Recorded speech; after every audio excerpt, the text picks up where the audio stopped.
We're ready, Fat. You? Tell me when. Yeah. Hello and welcome to another episode of Grange TV. We have with us a very, very special guest today from Las Vegas, Mr. Sérgio Penha, living legend in the world Jiu-Jitsu, and definitely a living legend here in Australia within the Jiu-Jitsu community. Also have with us as a special guest Alex Pradas, who is the owner of Gracie Smith and Grange and Robert Whittakers Jiu-Jitsu coach and responsible for coordinating Rob's grappling. And last but definitely not least, Mr. David Roberts, TAFE extraordinaire. Thank you. All right, let's kick this off. Master, welcome. Thank you very much for coming. Welcome. But please call me Sergio. All right, Sergio, I'll call you Sergio. Yeah. Alex, thank you very much. I know you're very, very busy, so thank you very much for coming. Thanks for having me here, Fab. I guess I just want to kick off one of the things about Alex anyways, is he's always got somebody coming here to Australia. He's always got some dude coming to Sydney, and I never did the podcast until last week. Mark Hunt said to me he was talking about Andy Hug at K1, and he said have to get this person. He should have got Andy Hug's photograph, and he didn't. You know, because every time we go to Vegas, we're always there at Vegas with you. So I always think, we'll do this next time. We'll do whatever. And then Hoyler was here last couple of weeks ago. Yeah, and 2 weeks ago. I didn't do it. I didn't get him on the podcast because I was like, I don't want to ask Hoyler. And then Mark said that to me, and I said, nah, we've got to get Sergio on the podcast and get the story out there. So thank you very much. Welcome. Thank you. Welcome. Like I was saying, Alex has always got someone coming here. So he's always like, Hoyler's here. Mario Sperry was here.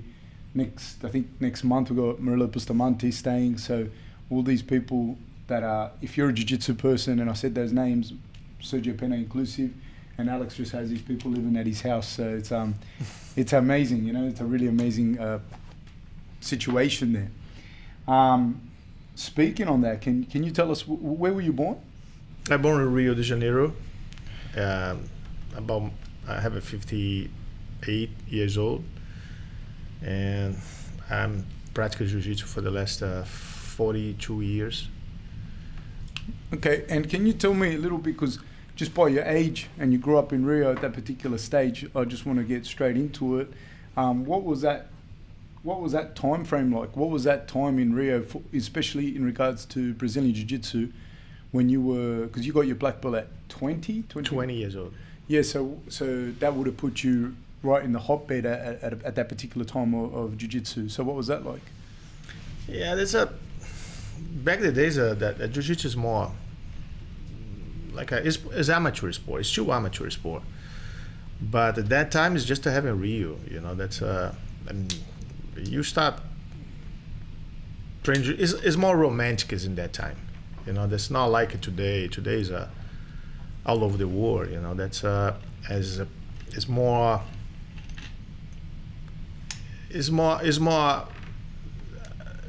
sport after the school you practice for being shape, you know, for learning how you're gonna defend yourself.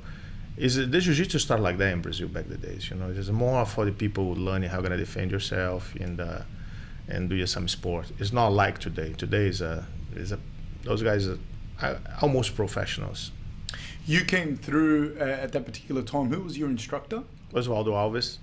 Can you tell me about Mr. Alves? Osvaldo is come from the Gracie lineages. I think he's come from Rickson Gracie. You know, have a lot of connection with he's very close for the Gracie family.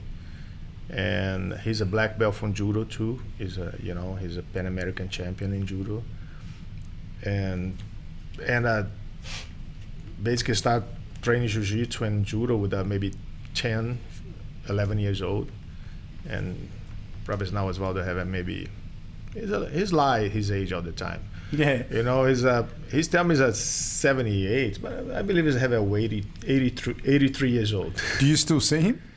Yeah, I saw him about 1 year ago. When I go to Manaus, I got invitation for the ADCC trial in Manaus. Then I saw him. It's good to see your old coach, your old friends. You know, that's remind you old memories, good memories. one that you just train jiu-jitsu. What's your relationship with Osvaldo now? He's my good friend, you know. He's my good friend. He's good friend, you know. If I be a good friend, someone you don't have to talk to him every day. Absolutely. You have to respect, and he's respecting me a lot. Sometimes he text message, I text message him. You know, I wish the best for him. Of course, he wish the best for me.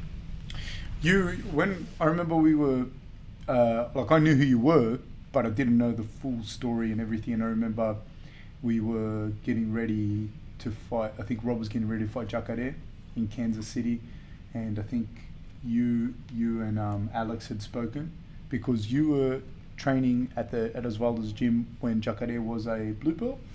Jacare is a purple belt in that time. Okay. Yeah, it's I go a couple times, you know. In that time I'm a pilot, but I go a couple times sections for Jacare. And that time you already see he's gonna be he's a different, different animal. Different animal. Jacare's coach is Osvaldo Alves' student, if I'm not wrong. Is that correct? Jacare coach is a judo guy from Manaus. Have a connection with, I don't remember his name, but have a lot of connection with Osvaldo. And Jacare come once a year for 3 or 4 months training under Osvaldo. So you like it was Jacare's a legend as well in not just jiu-jitsu but in fighting, any combat sport, I suppose. But it's funny to me when like you speak about them and you remember this guy when he was just a kid. Like you remember Jacare as not a little boy, but as a boy. I remember Jacare when I have maybe 19 or 20, you know, and I remember the day I got there, you know, the first day I got married with the Jacare, and I get him in the room and waiting for talking with Osvaldo. I even not gonna training that day because when I'm a pilot, I go there, but sometimes I don't go training. I go just for visit to Osvaldo. Then I ask for Osvaldo, and Jacare looking for me. Then I'm looking for the pictures in the wall. Osvaldo have it, and said, "Oh, do you a Sergio?" I say, "Yeah."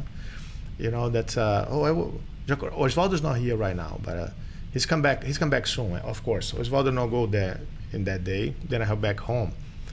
But I see Rafael Jacare training a couple times, and I saw he's a different kind of animal. You can see when he's different kind of animal at that time. And another name that you mentioned the other day was Andre Galvao. You remember him as a young guy? I remember Andrea. In that time I train in jiu-jitsu. Andre Galvão is a Careca student. The students under Osvaldo too. And Careca send Andre Galvão all the time for Rio. And I roll with Andre a couple times, and I see that he's a different animal too. You can see when the guys have a gift or have a skills or different kind of power, you know. You can see the kids, if you not stop training, gonna be good. Okay. Just going over to Alex for a little bit, can you tell us a little bit about your background? Where you trained, who you trained with? Well, my first 2 coaches, and that's how I got to know Sergio, were Master Walter Matos and Master Marius Perry, and Walter Matos got his black belt from Sergio.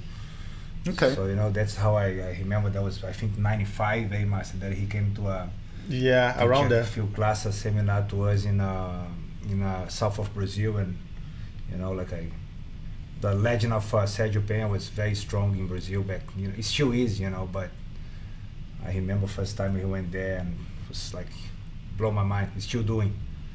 Yeah, can you? Because I understand that Master Sergio Penha received a very great honor recently. Can you elaborate on it? Because I know he's not going to talk about himself. Can you elaborate on what that means, the belt that he received? Well, I'm afraid I'm not get this exactly right, but I think what he got is the white and red belt, and I think this means 38 years of black belt. Is that right, Master? 38 years, yeah. Yeah. So you know he got and a funny thing it is, you know, like Sergio being who he is, like when he was supposed to be a black and red belt, which is 31 years of black belt. Every time you go and visit his gym, he was wearing a black belt.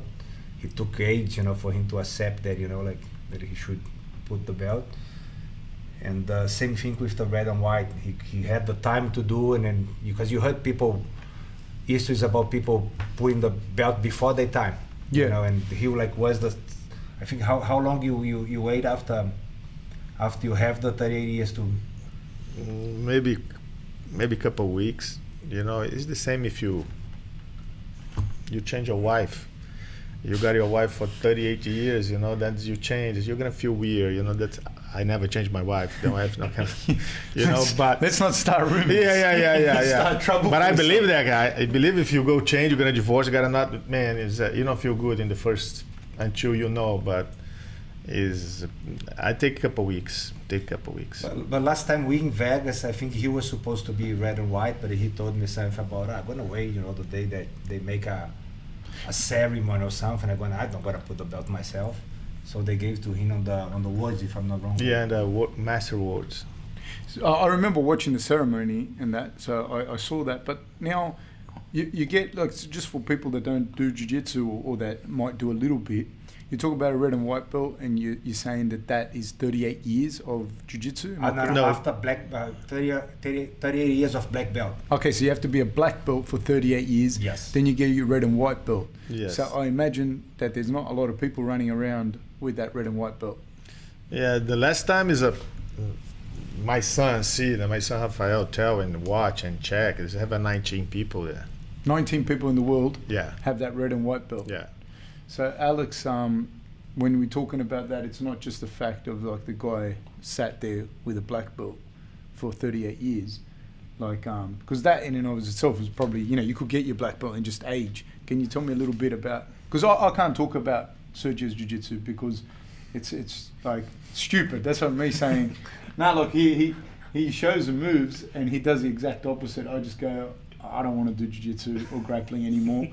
And it's stupid, but because I don't, like, my level, like, is not at a level to even begin to like get it. You know what I mean? So it's like having a Harvard professor explain maths to a kid. You know, it's just, you could do it with a primary school teacher. Can you talk about what it's like? Well, I guess what happened, I can talk my side of the history. First time I went there, I think on the second day, I hand my black belt to him and said, "Mate, put this on the beam." And he said, "Hey, relax, how long your black belt for?" I think back there was 11 years. And he said, "Man, I'm black belt for 34 years or 30.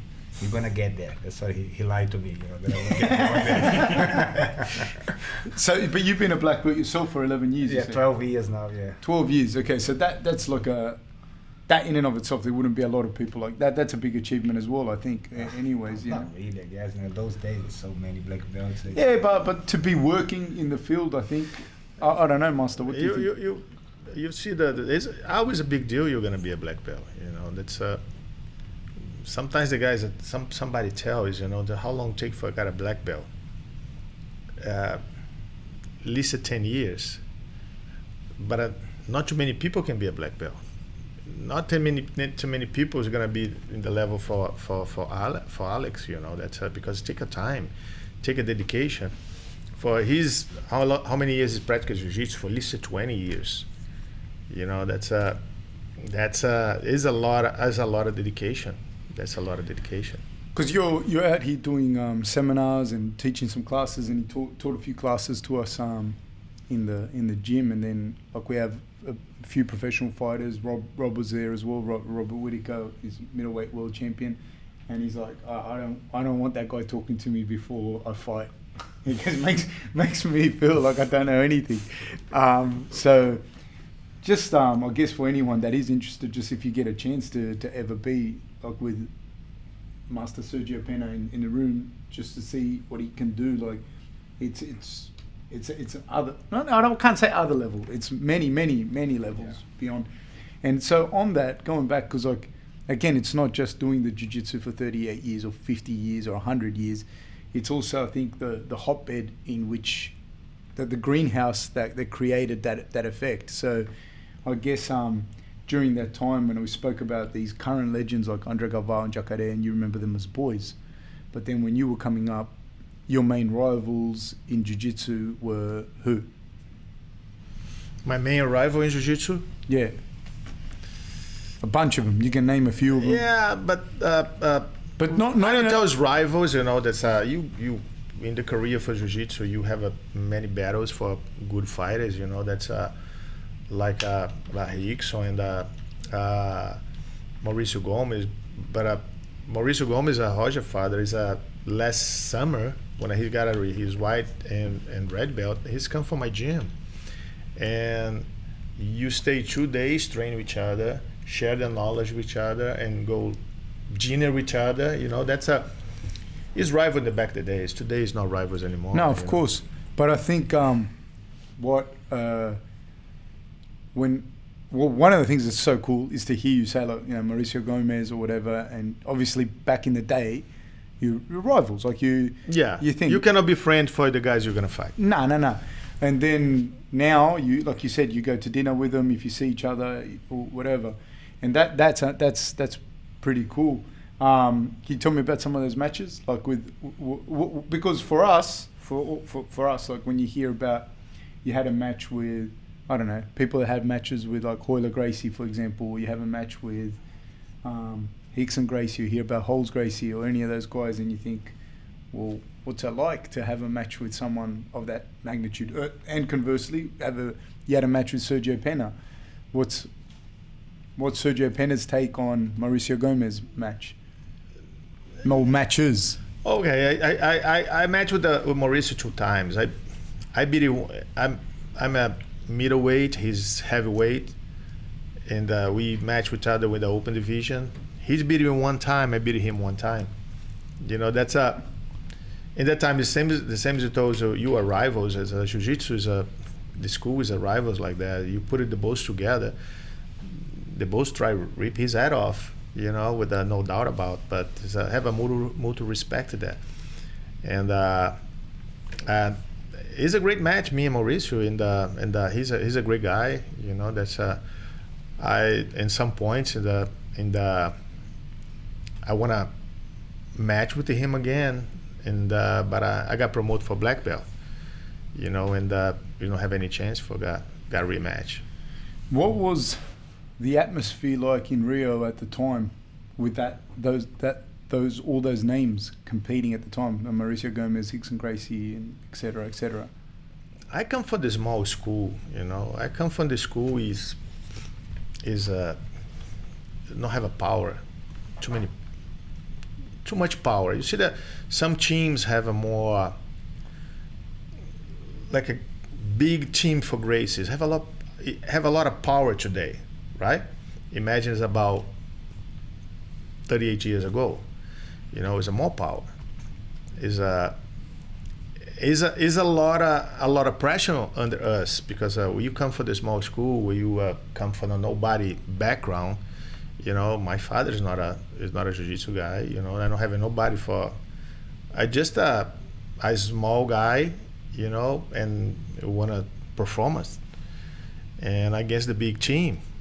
But you know, like a small, the guys don't have a name. I don't have nothing to lose. I just go there and do the best I can, and most of the time I do it well. Sometimes I lost, but a team is for me is a lot of pressure. There's a lot of pressure because fight against good teams, but that one is not bad because building the way I am today. You know, like I'm gonna give an example for you. One that you fight against the odds, and one that you fight against someone, if you're not really beating him, you're not gonna win. Make you more aggressive, make you try finish the fight.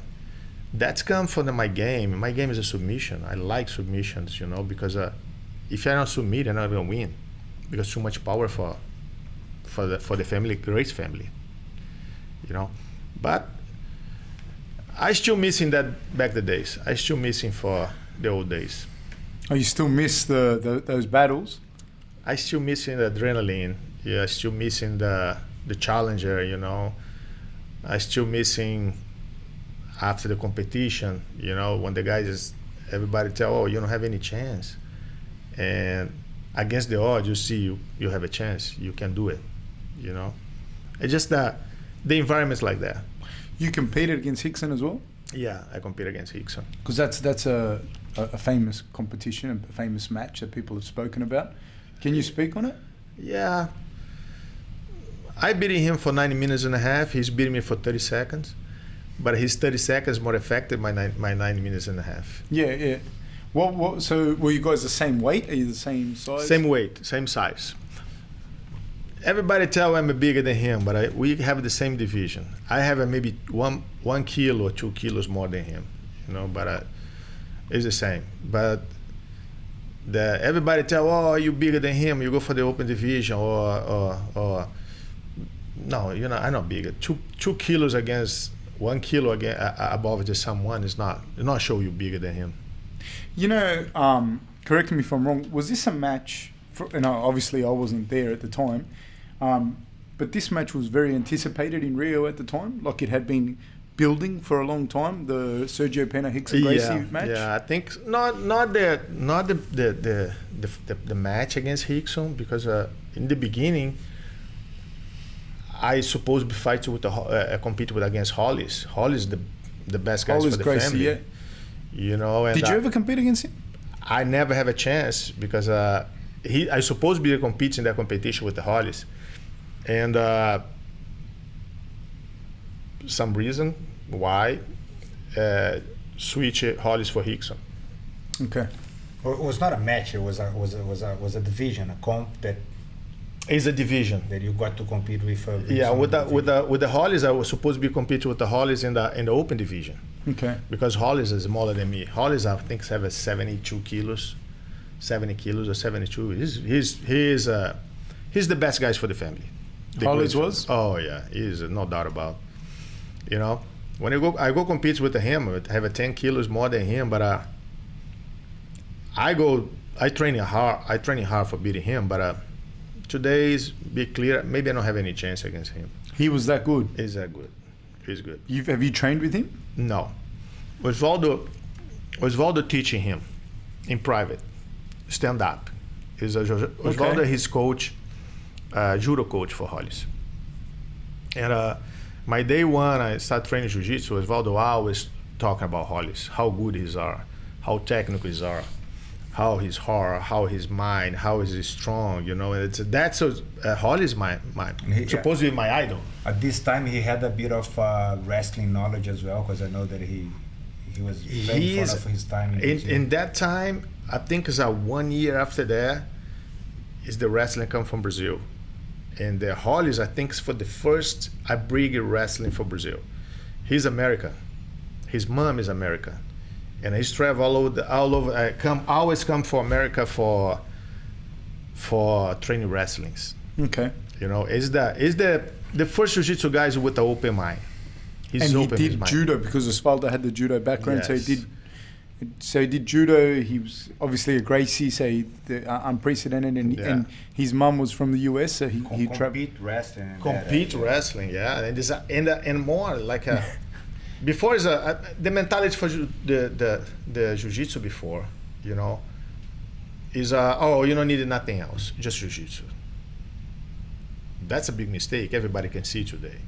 If you put it wrestling together with the jiu-jitsu, or wrestling together with the jiu-jitsu and together with the judo, you building better fighters. You building guys with the better knowledge, and even today, I saw a lot of wrestling coach resist jiu-jitsu. I saw more wrestling coach resist jiu-jitsu than jiu-jitsu coach resist wrestling. You understand what I'm talking? 100%. And I don't know why, because the both. The grappling, eh? It's a grappling. It's come together. It's gonna be a better fighter. It's a way better fighters. That's a big proof. Is that my son? He's doing the jiu-jitsu for his whole life, and it's come for the wrestling and improve his game is insane. So your boy, because I know the story. Can you tell the story about your boy? I have two boys, and Rafael and the Duda. But Duda is involved with the fight, and he's a very talented kid, you know, in the train jiu-jitsu, good in jiu-jitsu, and I know.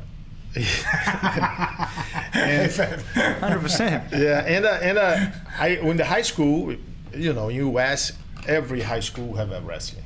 Every high school have a wrestling, and I tell him, actually, in the first year for the high school, he's broke his back, not in wrestling, in soccer. Play soccer, Don't broke play his soccer. back. Yeah, see? Dangerous sport. See, dangerous sport. Man, you tell me. And in the first year for the high school, he's kind of practically wrestling.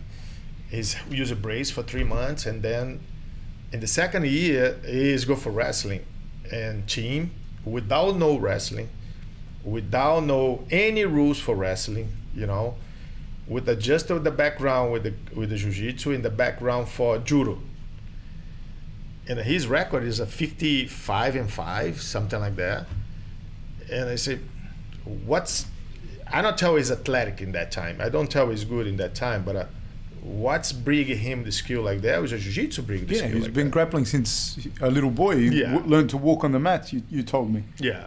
Yeah. You know, that's, but I want to start learning wrestling, the training, the mentality, how he's going to push him, make us better. But I will be honest, that Sergio is in my place now, and it's pretty divided, you know, like we probably, from him, like he talks 50% about wrestling, 50% about jiu-jitsu. He's full into wrestling now, you know, with Duda.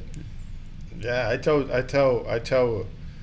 the wrestling is still my son, because just before he's a jiu-jitsu guy, you know, but it's good for him. I love wrestling. Today, okay, what's make me interested more in wrestling? My son, for try helping him, you know. And now I know, I understand the mentality. I understand how working those guys are, you know, and you have to respect. You know, you compete with the national, you know, Duda got third in the nation in US. State champion. Is a state champion with 3 years for wrestling. He got one third place and one the last senior year is state champion, and you just got a medal like that, and the guys compete so hard like that, and you have to respect. Yeah, and then next week you got a new tournament. Yeah. 55 match, maybe 55, 60 match, and put it like that. The Caesar for high school is 3 months. 55 matches in 3 months. Probably don't. Probably don't. I'm sure I don't do the 55 matches in my whole career for jiu-jitsu. You know how tough the kids are. How, you know. And he's on a scholarship now at Colorado Mesa University. You know, he's got a scholarship. He's go for Wyoming first. Minnesota too, because he was in the program at Minnesota, wasn't he? Yeah, he's go for Minnesota. Yeah, he's go for Minnesota. Some cloud in Minnesota, and it's not adapt. I talked to him many times. If you're not happy, you don't get performance. You know, you can be the best scholars in the world. You can go for the best scholars in the world, the best team in the world. If you're not happy, you don't get performance. It's impossible.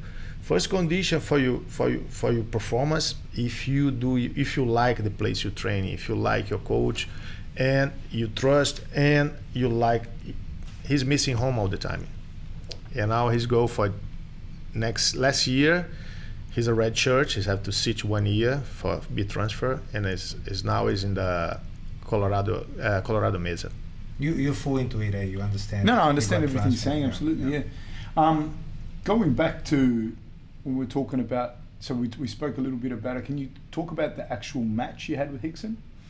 Like the match, how the match transpired, how it developed, and what occurred in the match? Yeah, what I can tell is the match is a.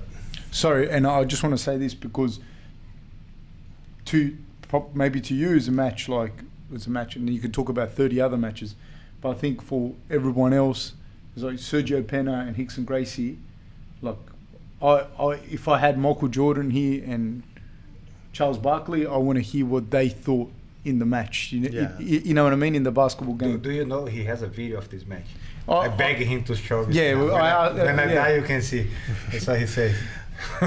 but I also want to. I know, like you have the video of it, but I want to know, like, what was the situation going on there at the time? What was the match like?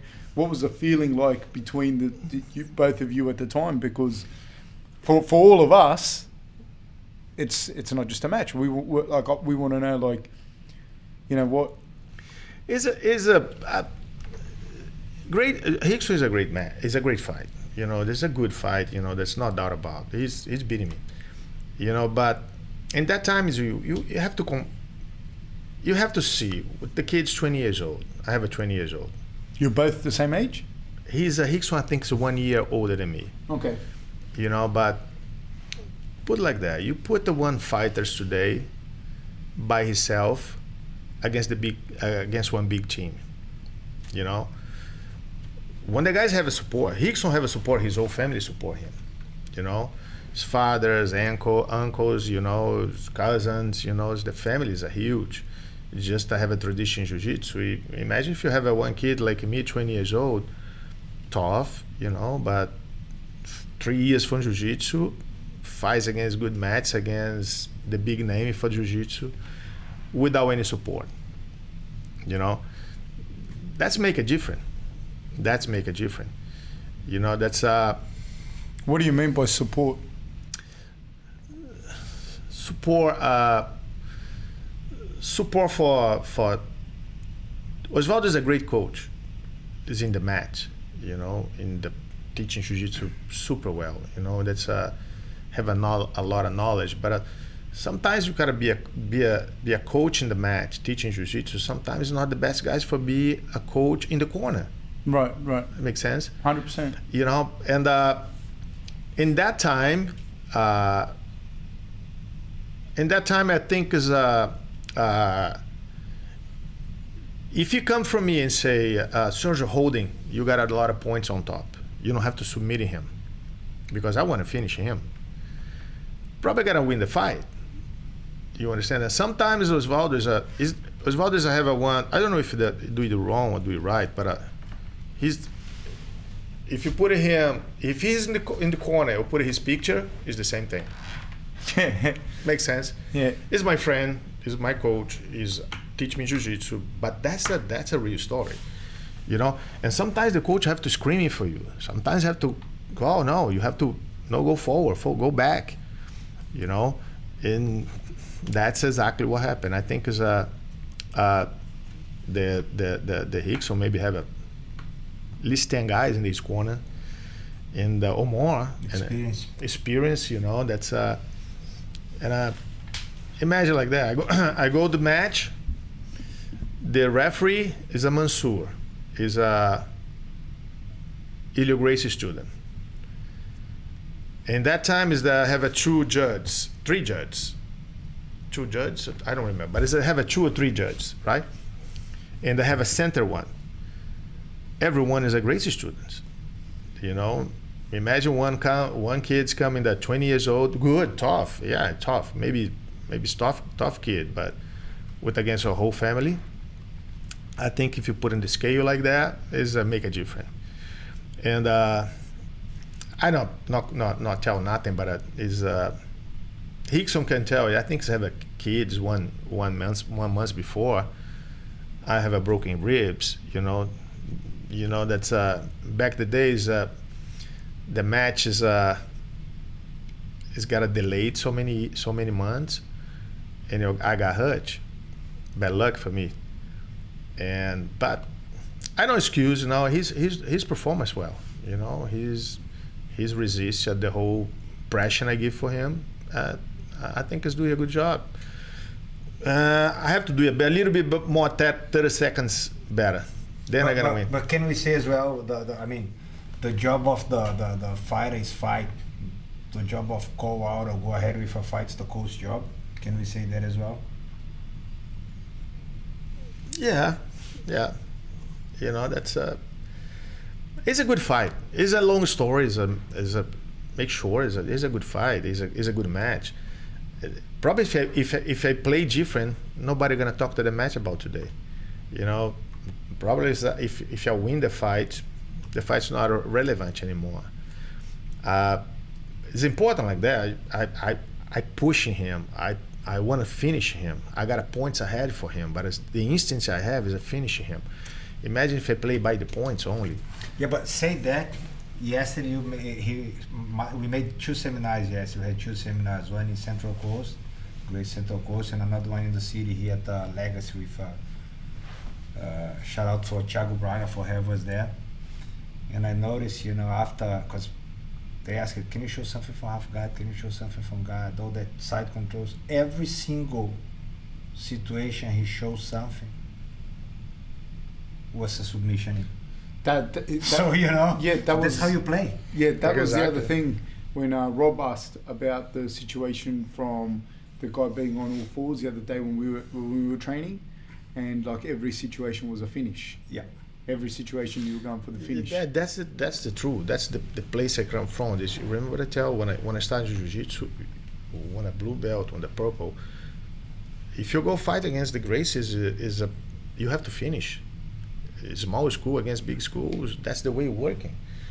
Or you finish, you're not going to win. That's the way you play as well. That's the way I play. I don't play for points, I play for finish. All of my life is like that, Jacare always spoke like that. He always spoke about he'd go for the finish. He'd go for the finish, go for the finish, go for the finish. We come in the ground, we have the same coach. Osvaldo is the same coach. That's the mentality he brings for the match. That's it's a good mentality. It's a good mentality. It's very definitive. Yeah, Like it's it looks like if you beat those guys for points, you don't beat him. I think another point as well that worth to make about Sergio school is because we know that there is some schools, like especially now that they don't play just within the IFPJJ rules that doesn't allow you to heel hook, doesn't allow you to neck crank. At Sergio school, they always could do any submission. Any submission is allowed. Any submission is allowed. It's a jiu-jitsu, That's a neck crank. You always train like this. You never. I always train like that. Any belt can do any submission. Any belts can do any submission. That's you cannot take the jiu-jitsu page and just rip it off and throw away. You cannot teaching. For me, I think you cannot teaching. Oh, it's not allowed for blue belt. It's not allowed for purple. It's allowed for brown and black. It's a bad habits coming. If you're not teaching everything is in the beginning, if you take your son in the first day, start teaching right things for him, you believe he's gonna learn when he have a 17, 18 years old? And not many people get hurt in your gym anyway. No, of course sometimes the guy hurts. It's a contact sport. Some guys got hurt. Some guys go a little bit beyond, but black belt's not black belts, purple belt, brown belt. He's already have a control for the submission. Of course, got hurt sometimes, or the guys roll for the wrong side, or the guys roll for another side.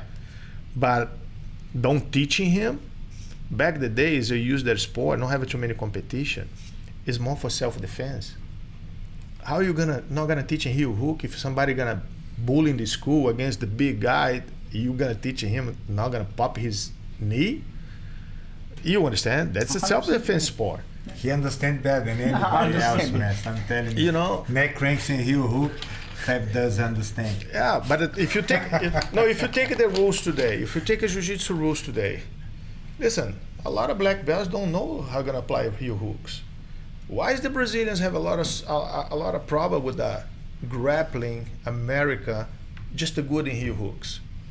Because for all the career he's have, it's not allowed heel hooks. It's not allowed neck crank. Everything is allowed. Everything's allowed. You have to keep everything is in the book. Just sort of segueing onto something else here, because all this, you're a Brazilian dude. We spoke about you in Rio, but you live in Las Vegas. Yes. And you are, if I'm not mistaken, you are a commercial pilot as well. Yes, I fly for. That's It gets better, eh? Dude? It just keeps getting better. I love jiu-jitsu. I love the sport, but I reached the top level in the sport in Brazil in my time, but you don't make any money. You have to living. You don't have any futures. Then I decide I have a couple of students. Mine is a pilot. Then one day, everybody have a one day and think, what are you gonna do? When I have a 20, you have a doubts in your mind, right?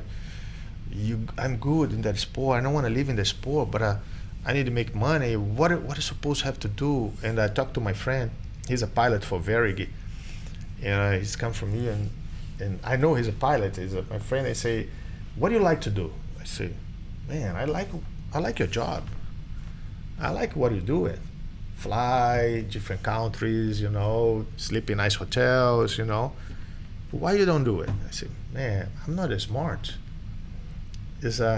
What's mean you're not smart? I say, I'm not. In that time, I think when the guy's a pilot, is almost flying the spaceship for moon. You know, you're working for NASA. I say, no, it's not like that. Then I give me steps, and he say, no, do your physical exam. I don't think you have any problem with physical. The way you train, I believe you have any problem with physical. And I say, I go do the physical, I passing. Then I come for him, I show my certificate, physical. I say, good. Now you go for the class and gotta study. I say, study? Yeah, you have to study a little bit, right? But just as jiu-jitsu, when I do jiu-jitsu for so many years like that, it looks like your brain shrink, you know. And then I start study, you know. I go for the assign for classes. I remember my first day for class is a funny day. The guys speak my own language, but it looks like a Russia for me. I never understand what I say, you know, because I'm not building for be a pilot. And all the kids in the class his father's a pilot, his grandfather's a pilot. Then my first class I remember my first class for jiu-jitsu. I got beat up bad, and I training hard. I'm hardworking, and I learning the sport. And I think myself, I say, I think it's gonna be the same process. Focus all your energy, 24 hours for learning that. If I have to read the same page 20 times, 30 times, I'm gonna read the page 20 times, 30 times. It's the same process I have in jiu-jitsu. I'm not the most skilled in the class, Osvaldo class. I'm not the most athletic kid in the class. I'm just working hard. And I'm working hard, and eventually I got my license. Then I got my job in the airlines, major airline in Brazil. That time is a Trans-Brazil Airlines. I worked in there for 20 years. And when the Trans-Brazil Airlines go for the bankroll after September 11, I go for the Europe. You got to be an international captain there? No, I do all the training for being international captain at Trans-Brazil, but the Trans-Brazil closed the door before I got upgrade for captain. Okay. But when I go to another company, a BRA in Brazil, I'm a captain at the BRA. Then I go for the Portugal for Euro-Atlantic Airways. Was captain at Euro-Atlantic Airways. Then I work in the Euro-Atlantic Airway in Portugal. So I'm an international captain there. And then you moved to Vegas? No. Then I stay. When I go to Portugal, my wife family is from Vegas. There's a Brazilians immigrate from Vegas, and my wife don't want to go to Portugal. She want to stay with her mom and her father. And every 2 months I have every 2 months I have 15 days off. And I take my days off. So I go stay with my wife and kids. I stay like that for 2 years. And after 2 years, I say, man, that's not life. You know, that's living by yourself, not see your kids grow, you know, and see your wife every 2 months. How long ago was that, Master? 2001, 2002. So Duda was 3 years old, a baby? No, Duda, I think I have a 5 or 6 years old. Then you see the kids baby like that. Today is when my kids grow, it's okay, but when back the days it make a lot of difference. Then I decided I don't want to fly anymore. Then I just come teaching jiu-jitsu. Okay, and so now you're based out of Las Vegas. You have a gym in Las Vegas, and you've had a lot of hospitality towards us. Every time we've been in Vegas, we've always been able to go there, visit, train, basically use it as our base there. And I think for all of Rob's fights, it's been a big difference for us in our success there, just having our own place to go and train. it's nothing against UFC. UFC's always been very hospitable as well. They've always offered the Performance Institute and whatnot, but it's not the same as having basically your own gym, you know. So that's phenomenal. And we can play soccer there as well. mate, we played soccer, man. We killed them. We killed it. And we always beat them at the young ones. Always smash them. And so you've had a lot of fighters come through there. You've trained a lot of fighters yourself. Yeah, I trained a couple ones. I trained Frank Mir. I working with Stefan Bona. I working before with for sometimes with a Forrest, you know, and Hitch Hearing, Roy Nelson, you know. I don't tell my fighters. I tell my fighters more Frank, you know, that's training a long time with me. And did you train with Frank when he was a little kid with you? No, I started teaching Frank when I have maybe 20 or 21. If I'm not mistaken, he came from a karate background. His dad was a karate guy or something like that? I think it's a taekwondo background. I think his father did the taekwondo. Yeah, and then he came over to you as a white belt, or no? He's come from the blue belt. So he was a blue belt when he came to your gym. He's not come from my gym. He's I bring one of those my students for Vegas. His name is Ricardo, and Frank is his students. And every time it's Frank's fights, I help Ricardo for. So Ricardo gave the blue belt to Frank. I think Ricardo gave a blue belt for Frank. Okay. And I think I gave purple, brown, and black to Frank Mir. For Frank Mir. Were you with Frank Mir when he broke Tim Sylvia's arm? I'm the last fight I coach him. The last fight I stay in his corner when he's broken Tim Silva. Okay, what was that like? It surprised me because not surprised me, you know. That's and the time I saw he's broken the arm, I said, man, it's the worst arm bar I see in my life. As in technically? Is it technically? Okay. You know, the worst arm bar I see in my life. I don't realize the guy broken the arm because he's not got the joint. Yeah, he's not deeper. Broke here. Broke the forearm. Yeah, broke the middle of the forearm. And when I see that, I say, that kid's pretty strong. He's very strong, you know. Then I realized, man, when the guy's strong like that, doesn't matter if you have a worse armbar you see, it's gonna break it, you know. But he's deserved, you know. He's deserved. He's beat the guy, you know. Another exciting time then would have been during that time frame, because you were coaching a lot of high-level people. You were also flying in and out of Japan, coaching fighters in Pride, not just in the UFC. Yeah, it's a Hitch Hearing. Hitch Hearing is I go for the Hitch Hearings a couple of times, maybe 3 or 4 times in Japan. What was Heath Herring like to coach in the jiu-jitsu? Heath is a different guy. I tried teaching jiu-jitsu for him, but it's impossible teaching jiu-jitsu for him. He's having own jiu-jitsu. He's used to tell me, Sergio, I do Texas jiu-jitsu. What means a Texas jiu-jitsu? And he's super strong. He's ever something is that normal people don't have for heavyweights. I roll him a lot of times, and what he surprised me all the time. He can put his back flat in the ground, and he's stay on 4 in the same time, almost in the same time. You know what I mean? You know what I'm talking about? Like he can. He's flexible guy. Yeah. He's a flexible guy. If the guy's put his back flat, his hip move almost L4. Okay, so like he can bridge basically. Yeah, or after you put your legs L4, put your upper body L4 is gonna be easy. That's the reason he's doing the Texas Jiu-Jitsu. That's the reason he's doing the Texas Jiu-Jitsu. I said that Texas Jiu-Jitsu is this, you know. It's not better. It's not as better you learning the regular jiu-jitsu, but you try teaching something, right? But if somebody don't want to learn, nothing you can do. So he did very little jiu-jitsu with you? No, he's come for all the classes. Okay. But it's hard for teaching.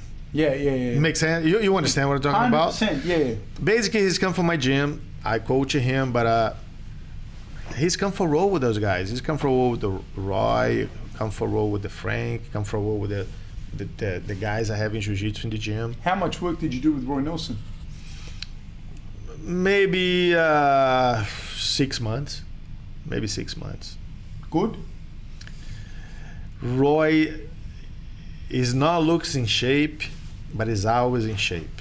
We were at the back with him for one of Rob's fights, and he just looks like a monster. Listen, I think Roy have a good ground. You don't believe how good he is in the ground. You know, he's good in the ground. Have a heavy hands, have stamina for 10 rounds. Sometimes you look at Roy, you think it's just a fat guy. It's not. He's not a fat guy. No, he's always in shape. When he was at, remember? It was a Jacaré's fight. Yeah, and he's like a bear. He's got a belly, but even the belly's not. Roy do it one time in the gym. I see, man, how is the guys can do that? You see when the guys lay down on your back, jump and stay in. Yeah. And I look at how is the fat guys can do it there. I cannot do it there in that time, and he's doing that. I saw he's training for hours and hours and hours, not hours, but like that. When the guy's training for 40, 50 minutes, he's in shape. 100%. You understand? When he's training with the hit, training with the Frank, come back for the hit, go for the Frank. He's not that looks like just a beer guy. Nah. No, he's in shape. That surprised me, Roy. He's a good guy too. He's a good guy. So you've who you flying with? Who were you flying to Japan with? Heat. Yeah. All the time I go to Japan, I go with the Heat.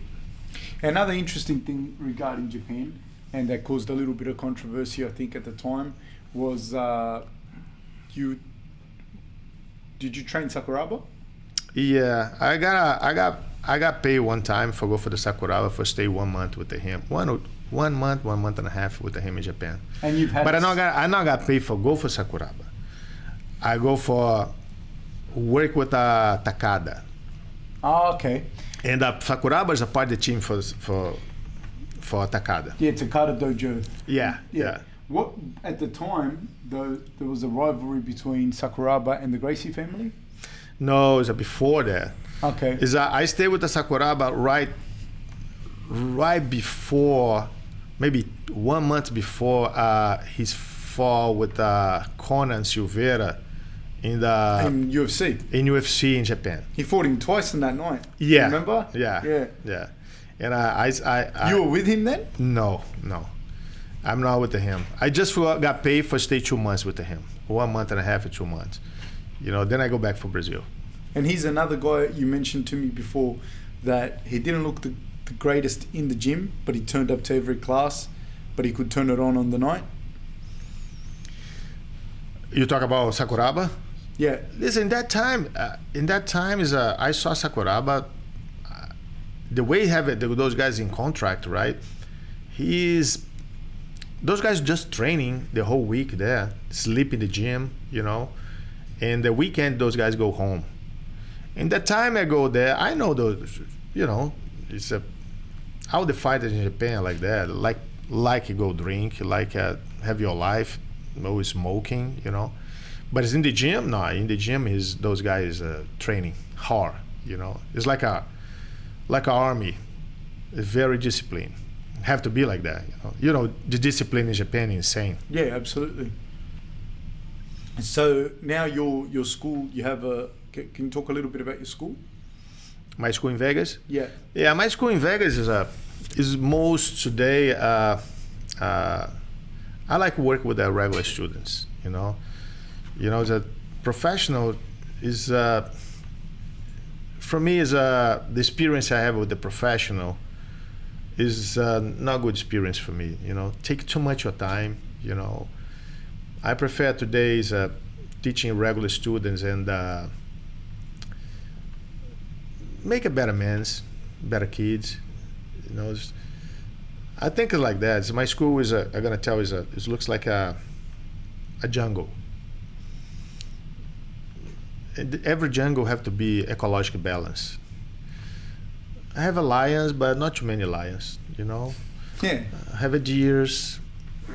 I have a couple of snakes, not too many You snakes. have fighters as well. I have a fighters, yeah, but not too many. Not too many. There's Two, am I wrong? I have a Chiri Chiri Jukwani, yeah.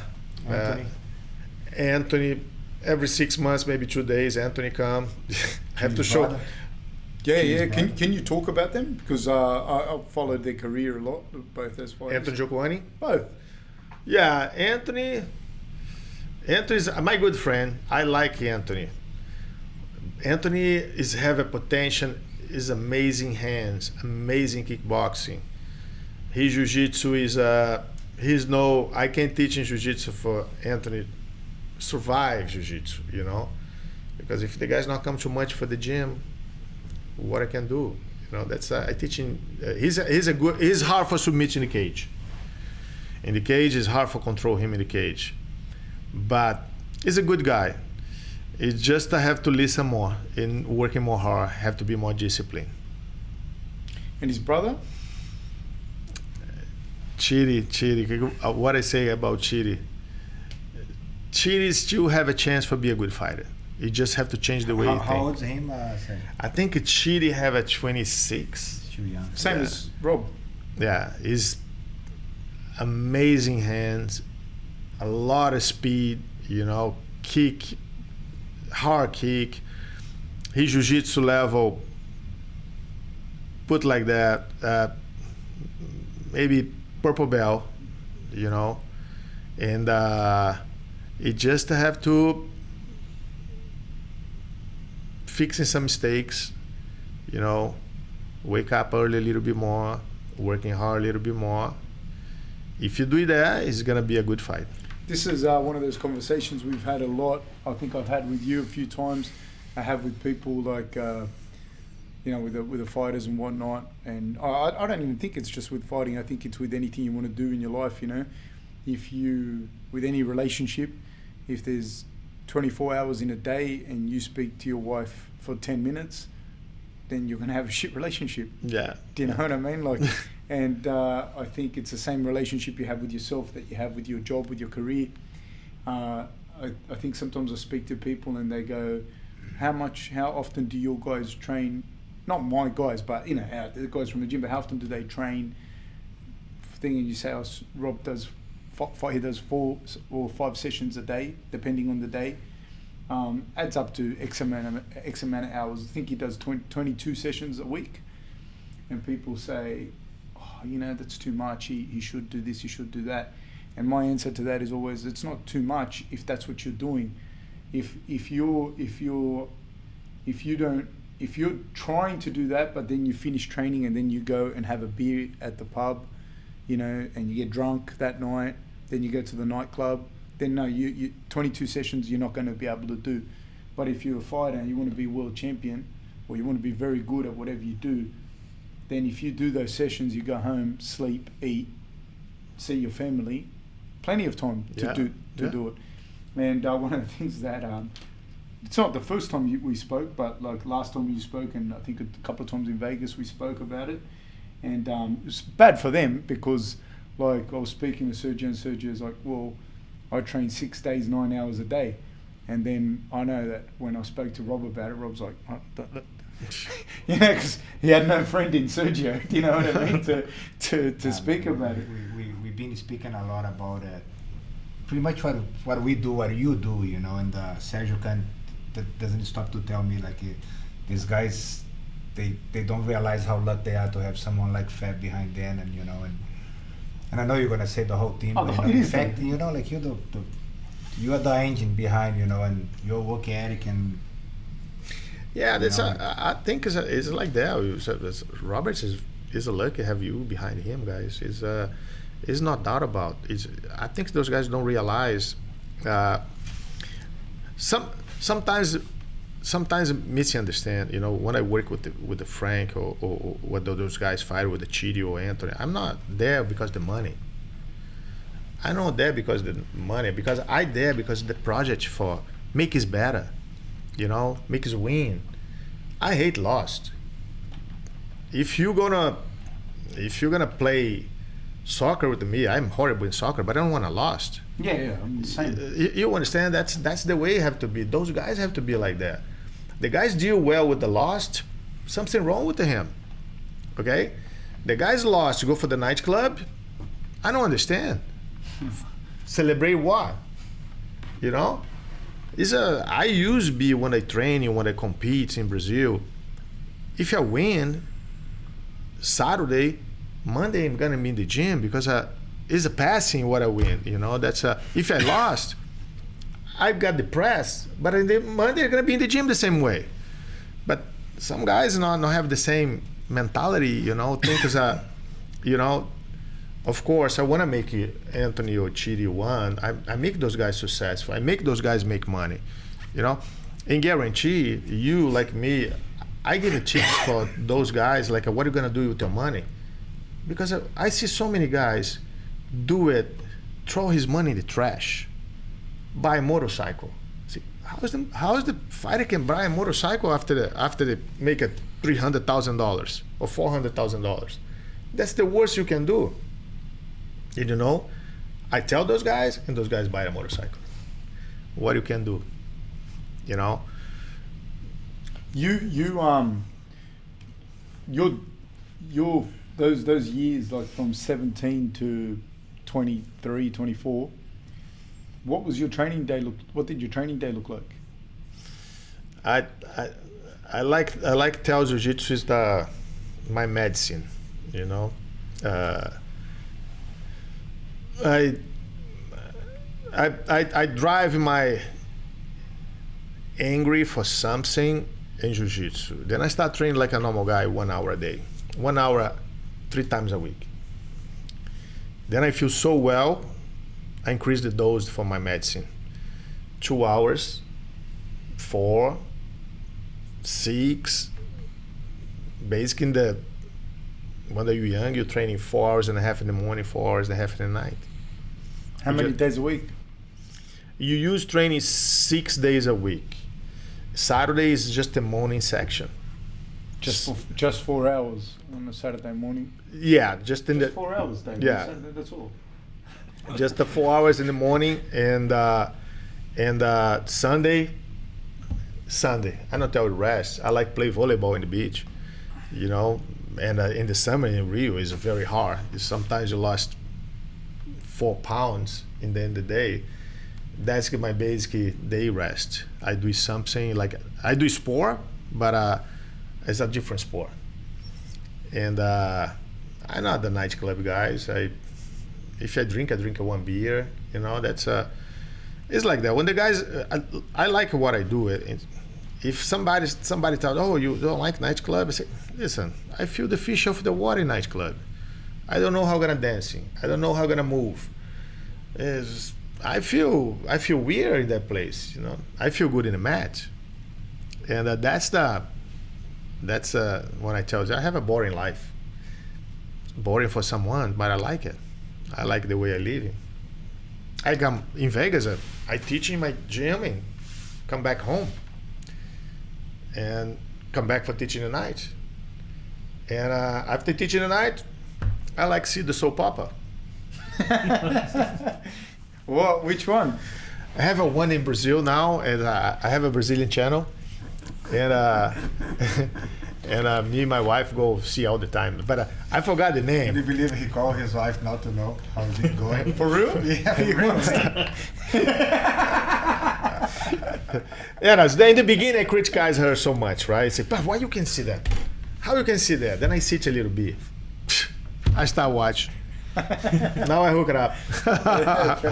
Dave, do you have some questions for Sergio from a perspective as a teacher and whatnot? Yeah, definitely. I watched a clip of yours and you spoke around when you rolled with someone, you actually understand their personality and what they're like as a human being more. I could be paraphrasing that wrong, but you just said that generally, like if someone's a naturally bad person in life, you will feel it on the mat.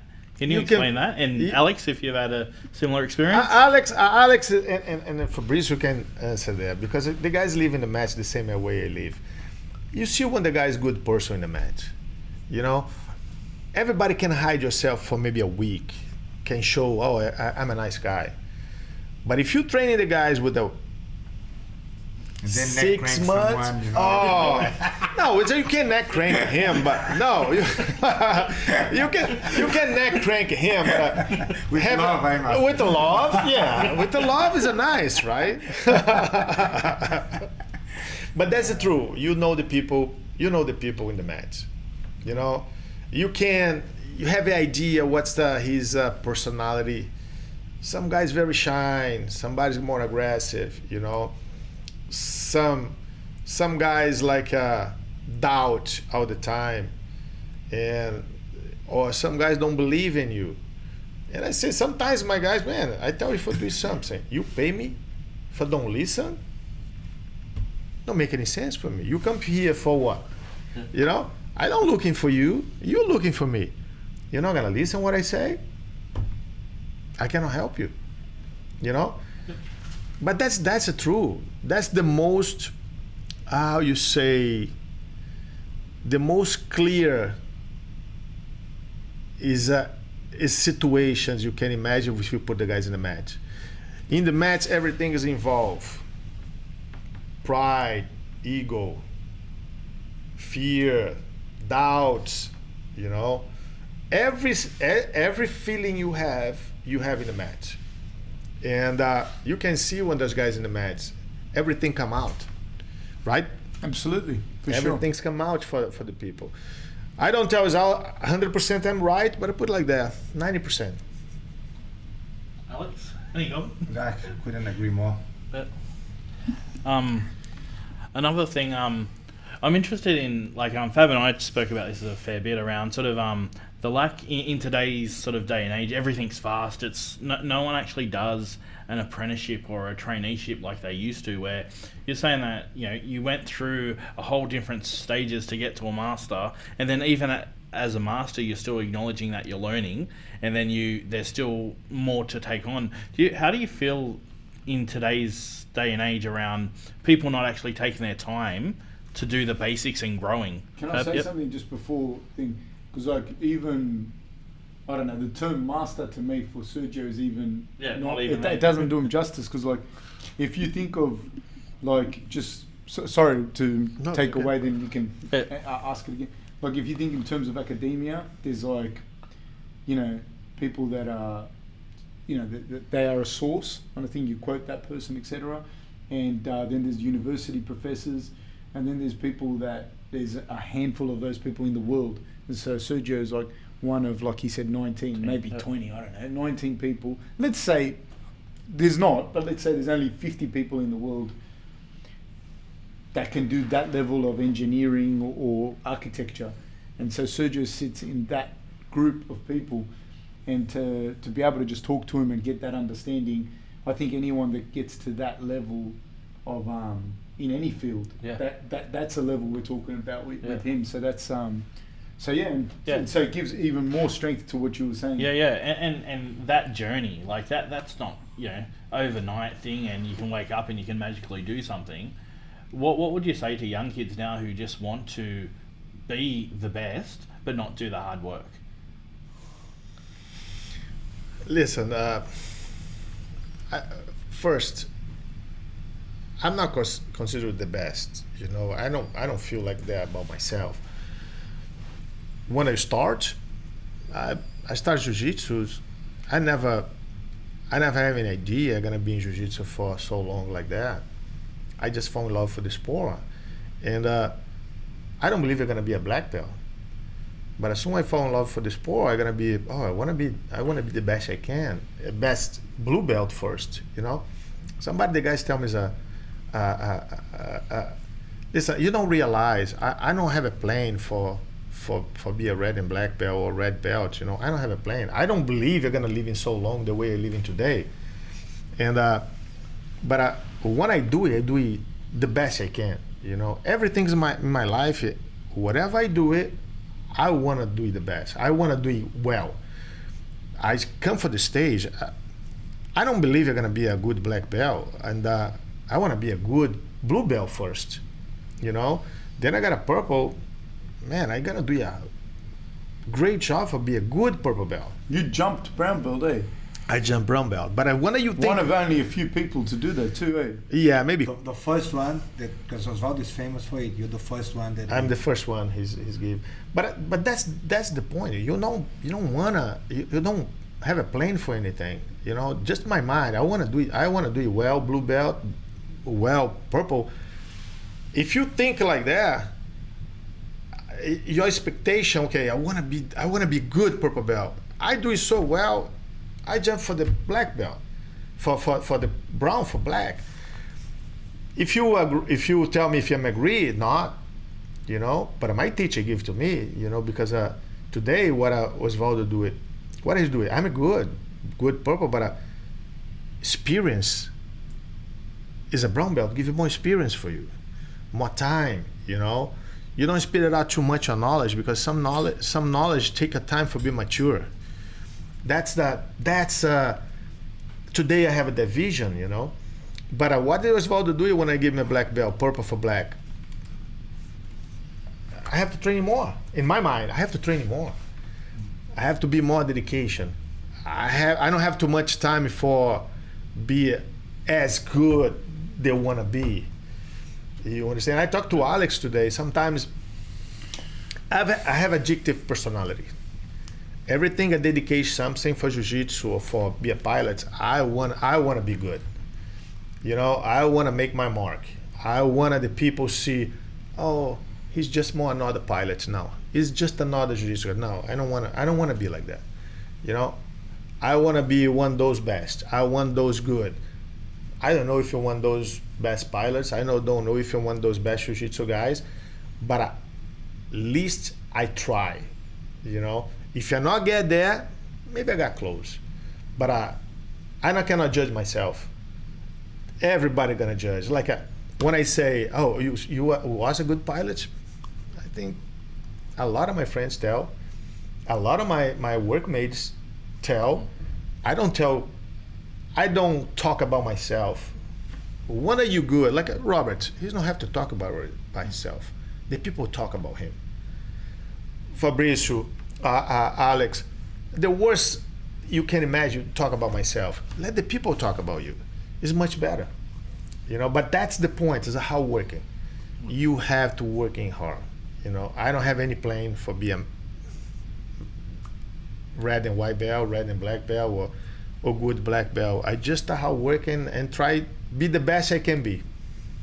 You know, it's funny, it's something working in the vocational education industry, and you have your Cert 3, your Cert 4 and your diplomas, and you have like the units of competency that you do to accomplish that accreditation. And then you have the competition, obviously, to get them done as faster, you know, to be more competitive. And then, yeah, you might be able to do units of competency, but I think the big thing is like the runs on the board in experience. And I was talking about this with someone the other day, and like, say at 30, I don't know that I'm any smarter per se than I am today, but I definitely got more runs on the board, more experience. Like if I was to take an exam today compared to 8 years ago, I don't think the difference in the exam would be, like there'd be no difference, but the runs on the board and the experience is quite a bit different. And other things people ask me, like, because you know there's a martial arts course you do for the insurance, you do a level 1 in sports coaching and a level 1 in thing, and they'll say to you, so to coach, you know, and I had we have a mutual friend that asked me this question, and it's the same thing he asked me with like, so if I do that course, that means that I can coach, and I'm like, yeah, it does, mate, of course it does. And then he asked me the same thing. He goes, so how do you make sure that the learning is the same as a purple belt to purple belt? And he's going, so what you're saying is that if I was to get a purple belt, I could fight Robert, because at the time Robert was a purple belt. And I'm like, yeah. let's have that experiment. I want to see it. But it's a thing. It's like not just being a purple belt, because there's all types of different purple belts as well.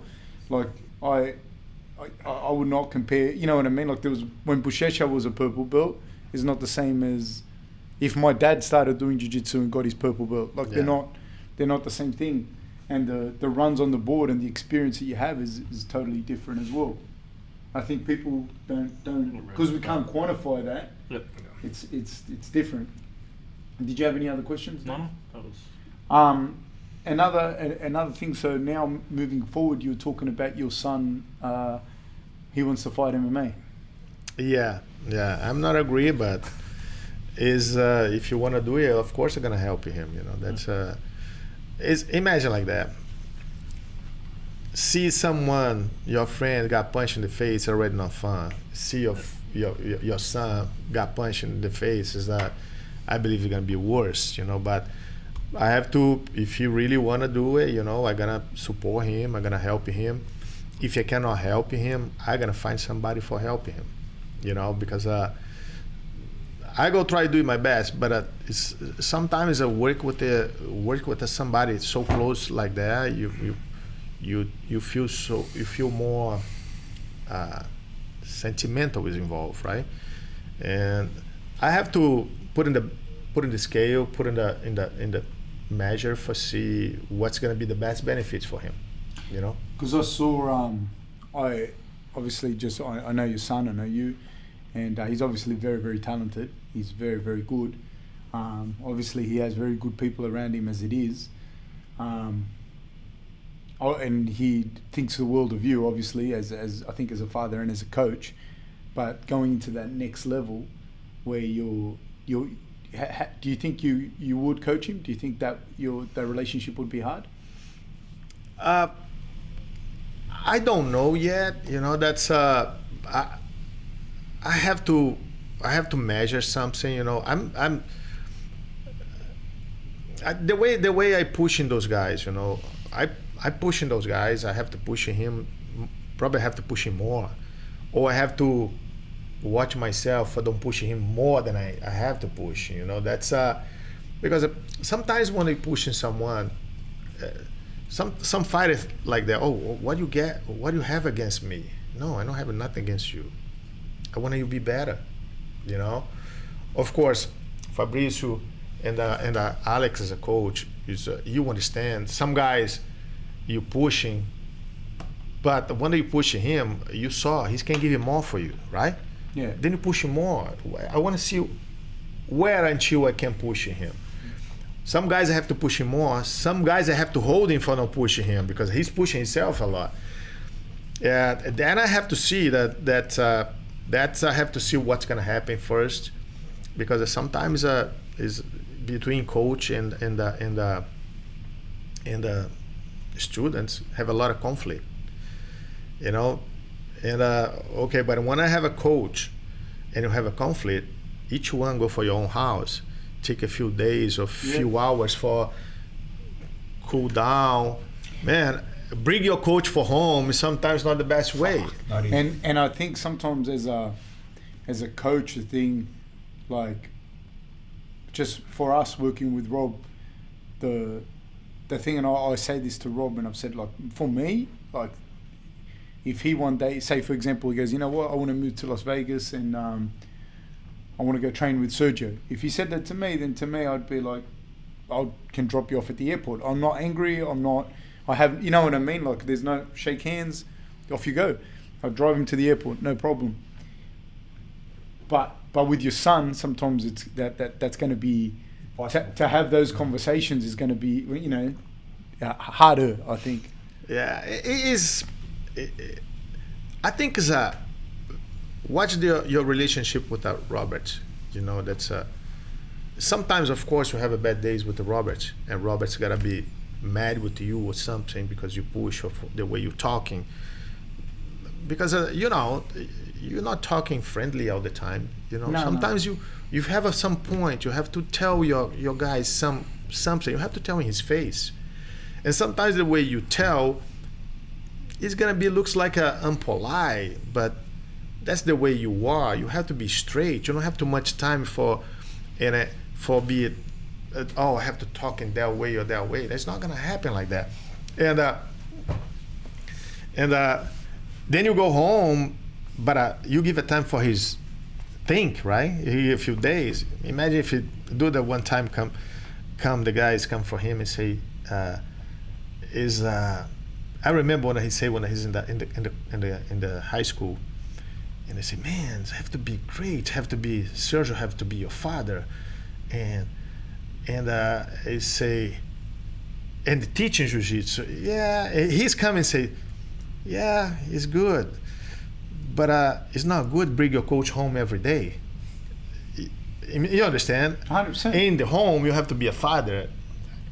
I do mistakes sometimes because sometimes I go home and say, listen, you can improve this, you can improve that. And he's don't want to do that. He's want to relax at home. But the way you do it, you have a job to do, you have to improve this or that. That's the only point I think is going to be a lot of conflicts, you know. But that's the problem. I go try figure out in more 1 year. Because this is very prevalent, I think, not just in martial arts, but you see it with music, with whatever, with parents. But I was going to ask you, Alex, about your son, Rookie, who trains as well. First of all, how did you name him Rookie? Where did you get that name from? My father's name is Rocky, so it was the same name. Yeah, I was trying. No, it's similar. Okay. Try to do something, like to kind of to honor my father. Okay. Your son, he trains as well, but he's only a little boy. But still, but it's still it's a big thing because I remember Alex never really pushing him to train. So can you talk about that relationship a little bit? It's pretty easy at the age that he is now. I don't coach him, as you know. You're his wrestling coach, and now Jacob and Brad are teaching him jiu-jitsu. And I don't have nothing to do with it at the moment. I just go there as a father. It's pretty easy for me, And even when I want to say something to him at home, he comes straight away. My coach, man. So a funny thing, nothing to do with the question itself. But one day I asked him, who is the better coach, Fab and Kurt was teaching him back there. It was not you. Yeah. And then he said, Kurt's nicer. I said, okay, but I didn't ask you who's nicer. I asked you who's the better coach, and then he said to me, I have to say Fab. The other guy's nicer. And I said, how come?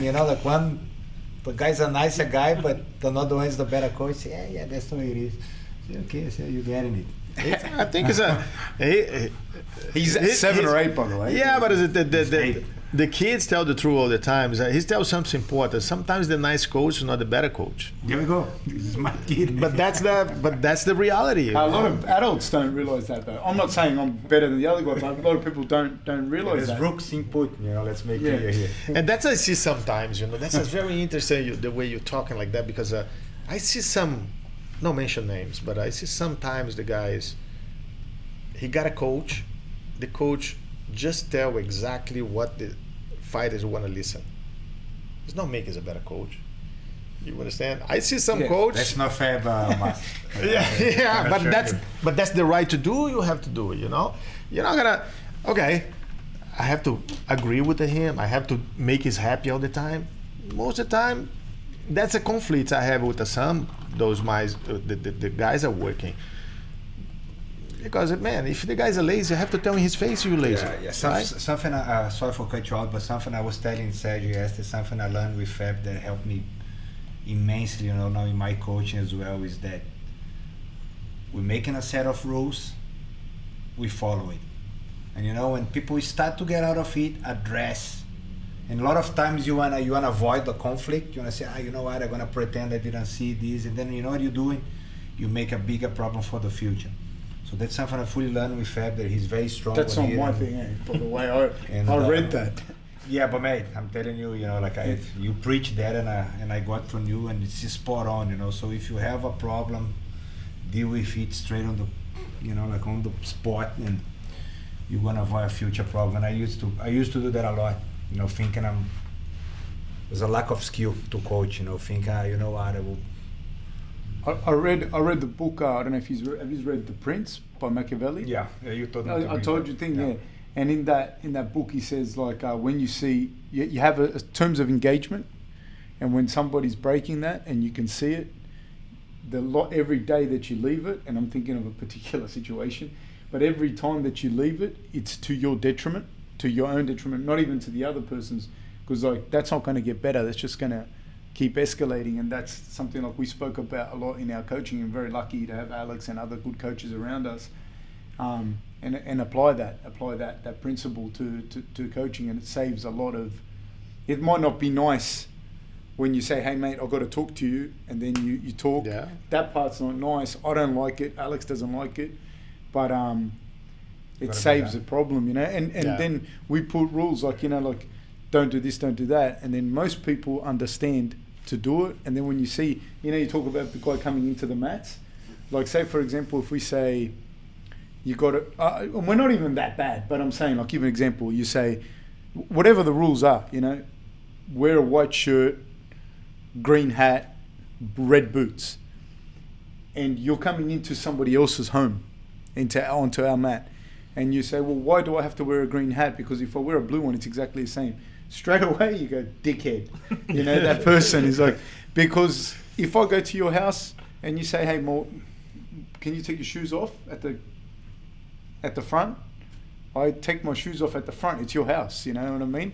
Like, there's no, that's my opinion. I don't see why I have to ask you, why do I have to take my shoes off at your house? Do you know what I mean? I understand, yeah, I understand. Why would you even ask that, you know? Yeah. So when you say that, I think like you see those things in people as well.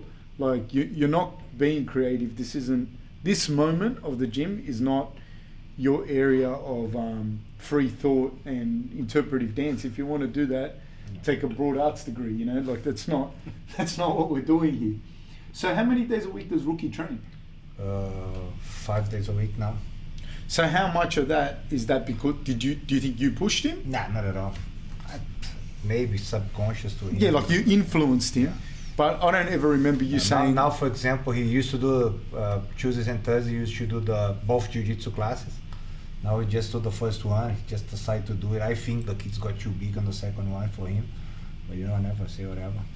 I think it was a big deal for him when he came to tell me that he just want to do one class. I said, that's good with me. Because he was playing rugby league at one stage. He wasn't even doing jiu-jitsu. Yeah, he's talking about go back to rugby league now, but I'm a bit of I don't know, I'm not a big fan about it. I mean, I'm a big fan of rugby league, as you know, but he's just a little boy and the parents around, I don't know. That's another problem, the parents with the coaching. You got kids too, eh, Dave? Yep. And do you feel that because you got daughters? You got a daughter as well. You got a daughter. Yeah, my daughters are more into dancing and ballet, so I have no idea about that stuff. But I find it small. My wife is put them into ballet. I think because she's trying to get them to do stuff that she was never able to do.